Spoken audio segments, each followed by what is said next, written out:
Okay, this is ADAS part 2, and this is more of a formal explanation of our aggregate demand and aggregate supply diagrams.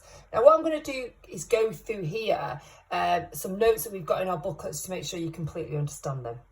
So here we're looking at shifts from AD to AD1 and AD1 to AD2. So if the aggregate demand increases from AD to AD1, the result of an increase is an increase in national output and no increase in the general price level, since supply can respond easily to demand increases from such a low level. Unemployment will fall. Well, unemployment falls because output's increasing, and to increase output, you need to employ more people. Economic growth will take place because obviously your economy is growing because GDP is rising.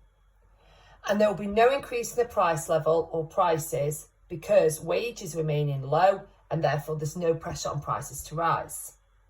As we increase from AD1 to AD2 and AD2 to AD3, there's going to be higher prices and some increase in output.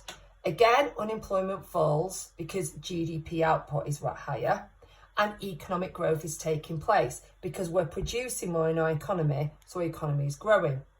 But there is some demand pull inflation, so there is some increase in prices being brought about by this increase in aggregate demand, which can't be met by this increase in aggregate supply.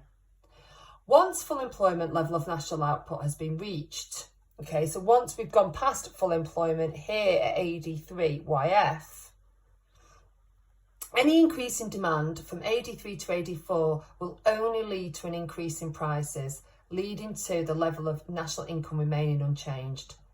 There's no change in employment because economic growth cannot take place as output cannot be increased. That's the maximum amount that we can produce. Demand pull inflation will become severe. In addition, we may start to suck in imports because the level of demand is so large. If we ever do get to AD4 in our economy, what happens is the government has to step in to reduce the amount of demand. So the government actually actively tries to make us poorer. They could do this by increasing taxation or reduce government spending, but they're most likely to do this by increasing interest rates and making mortgage repayments and credit more expensive, reducing down consumption.